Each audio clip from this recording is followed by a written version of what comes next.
মৰমৰ ছাত্ৰ-ছাত্ৰীসকল তোমালোক সকলোকে মই মোৰ ইউটিউব চেনেল ষ্টুডেন্টছ কুইন এছামলৈকে স্বাগতম জনাইছো।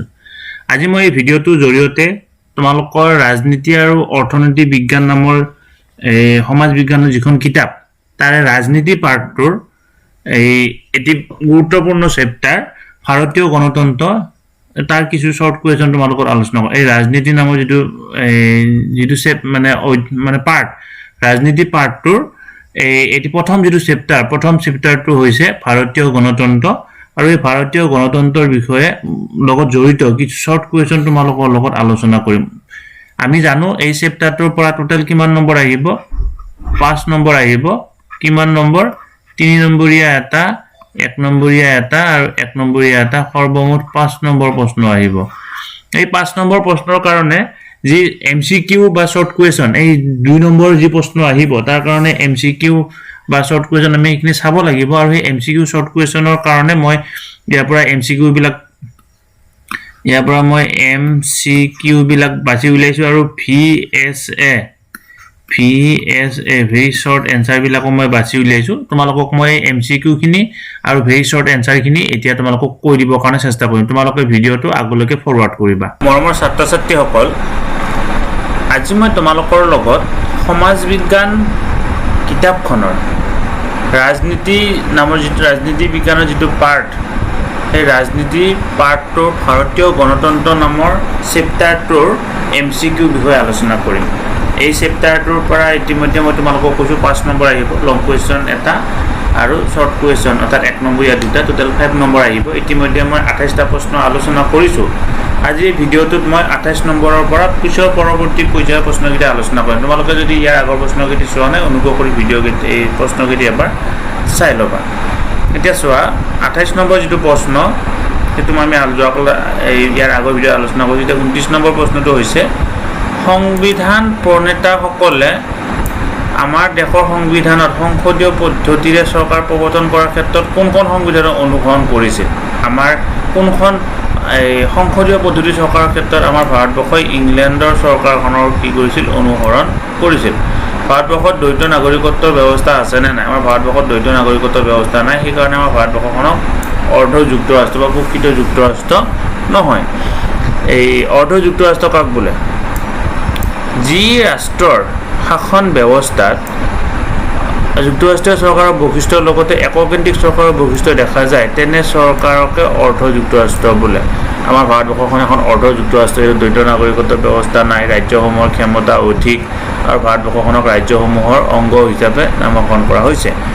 ইংলেণ্ডৰ কোন দলৰ ক্ষমতালৈ অহাৰ পিছত ভাৰতবৰ্ষক স্বাধীনতা দিয়াৰ সিদ্ধান্ত লৈছিল? 1945 চনত শ্ৰমিক দলৰ চৰকাৰ আহিছিল আৰু শ্ৰমিক দলৰ চৰকাৰ অহাৰ পিছত ভাৰতবৰ্ষক কি কৰিছে? আমাৰ ভাৰতবৰ্ষখনক স্বাধীনতা দিয়াৰ কথা ঘোষণা কৰিছিল। তাৰপিছত তোমালোকৰ 33 নম্বৰ প্ৰশ্নটো চোৱা, সংবিধানৰ পাতনি কি? আমাৰ সংবিধানখনৰ পাতনি হৈছে প্ৰস্তাৱনা আৰু সংবিধানৰ প্ৰস্তাৱনাটো হৈছে আমাৰ ভাৰতবৰ্ষৰ সংবিধানখনৰ আদৰ্শ। 34 নম্বৰ প্ৰশ্নটো হৈছে ভাৰতবৰ্ষত এখন সাৰ্বভৌম ৰাষ্ট্ৰ হয়নে? ভাৰতবৰ্ষ এখন সাৰ্বভৌম ৰাষ্ট্ৰ হয়, কাৰণ ভাৰতবৰ্ষৰ আৰ্থিক আৰু বাহ্যিকভাৱে কাৰো ৰাষ্ট্ৰৰ অধীন হয়, ভাৰতবৰ্ষখন স্বাধীন ৰাষ্ট্ৰ।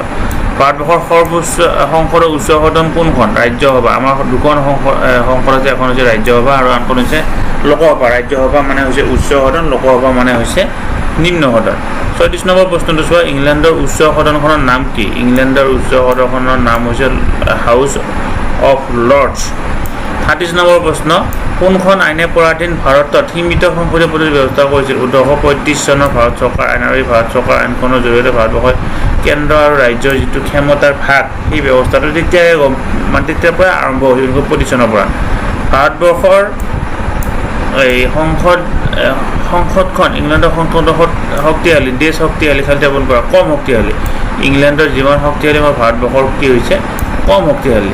সংবিধান খচৰা সমিতিৰ অসমৰ সদস্যজনৰ নাম কি? এইটো একদম কমন প্ৰশ্ন তোমালোকৰ মেট্ৰিকৰ কাৰণে। সৈয়দ মহম্মদ ছাদুল্লাহ মুখৰ আগত থাকিব লাগিব।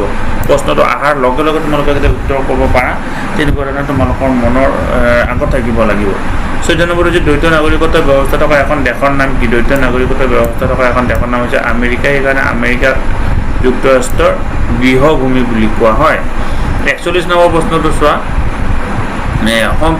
সাম্প্ৰতিক সময়ত সাম্প্ৰতিক সময়ত ৰাজনীতি বিজ্ঞানৰ পণ্ডিতসকলে ভাৰতবৰ্ষৰ যুক্তৰাষ্ট্ৰীয় ব্যৱস্থা কি নামেৰে অভিহিত কৰিছে তাৰমানে মই ইয়াৰ আগৰ কুৱেশ্যন তোমালোকক কৈছিলোঁ শ্বৰ্ট কুৱেশ্যনক যে কি ভাৰতবৰ্ষখনত যিহেতু প্ৰকৃত যুক্তৰাষ্ট্ৰ নহয় অৰ্ধ যুক্তৰাষ্ট্ৰ গতিকে ভাৰতবৰ্ষৰ বৰ্তমান ৰাজনীতিবিদসকলে ভাৰতবৰ্ষখনৰ এখন সহযোগিতামূলক যুক্তৰাষ্ট্ৰ বুলি কৈছে সহযোগিতামূলক যুক্তৰাষ্ট্ৰ এইকাৰণে কৈছে ইয়াত কেন্দ্ৰ আৰু ৰাজ্যৰ মাজত সহযোগিতা এটি আছে 42 নম্বৰ প্ৰশ্নটো হৈছে ব্যতিক্ৰম ধৰ্মী যুক্তৰাষ্ট্ৰৰ ব্যৱস্থা ভাৰতবৰ্ষত প্ৰৱৰ্তন কৰাৰ মূল কাৰণটো কি ইয়াৰ কাৰণটো হৈছে দেশৰ সাৰ্বভৌম আৰু অখণ্ডতা সুৰক্ষিত কৰা যেতিয়া প্ৰকৃত যুক্তৰাষ্ট্ৰ হয় তাত ৰাজ্যসমূহে অংগৰাজ্যসমূহে পৃথক হৈ যোৱাৰ ক্ষমতা থাকে আৰু তেওঁলোকৰ কাৰণে পৃথক সংবিধান থাকে কিন্তু ভাৰতবৰ্ষখনক যাতে অখণ্ডতাৰ দোলেৰে বান্ধ খাই ৰাখিব পাৰি কোনো কাৰণে যাতে ভাৰতবৰ্ষখনৰ অখণ্ডতা বিলুপ্ত নহয় তাৰ কাৰণে সংবিধান প্ৰণেতাসকলে ভাৰতবৰ্ষখনৰ কি কৰিছিল ব্যতিক্ৰম ধৰ্মী যুক্তৰাষ্ট্ৰ ব্যৱস্থাটো প্ৰৱৰ্তন কৰিছিল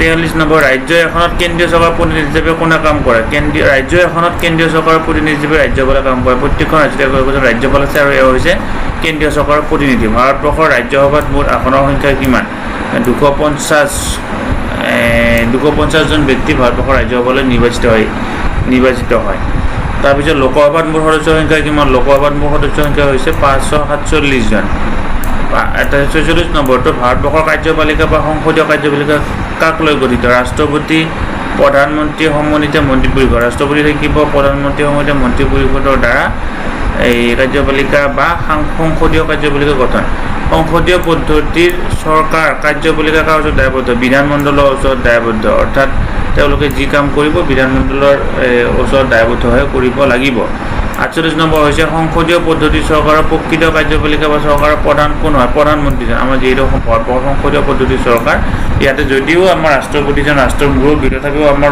প্ৰধানমন্ত্ৰীজনহে কি হৈছে প্ৰকৃততে মানে আমাৰ কাৰ্যপালিকাৰ মূল তাৰপিছত আধুনিক সংসদীয় পদ্ধতিৰ চৰকাৰ ভেটি স্থাপন ক'ত হৈছিল ইংলেণ্ডত হৈছিল আধুনিক সংসদীয় পদ্ধতিৰ চৰকাৰ ভাৰতবৰ্ষৰ এই সংসদীয় পদ্ধতিৰ ধাৰণাটো ইংলেণ্ডৰ পৰা লৈছিল যুক্তৰাষ্ট্ৰীয় ধাৰণাটো কানাডাৰ পৰা লৈছিল এইটো কৰিছে ইংলেণ্ডত হৈছিল গতিকে এই 49টা প্ৰশ্ন মই তোমালোকৰ ফাৰ্ষ্ট যিটো চেপ্টাৰ ৰাজনীতি বিজ্ঞানৰ যিটো চেপ্টাৰটোৰ কাৰণে যুগুত কৰিছোঁ আশা কৰোঁ তোমালোকে প্ৰশ্নখিনি যদি উপকৃত হ'বা ইয়াৰ উপৰি ইয়াৰ লগত থকা যদি বেলেগ কিবা প্ৰশ্ন আছে সেই প্ৰশ্নখিনি তোমালোকে আমাক দিব বুলি আমি আশা কৰিছোঁ সেইবিলাকৰ উত্তৰ মই তোমালোকক কৈ দিবৰ কাৰণে চেষ্টা কৰিম ভিডিঅ'টো তোমালোকে ইনফৰ্মেটিভ বুলি ভাবিলে আগলৈকে ফৰৱাৰ্ড কৰিবা ধন্যবাদ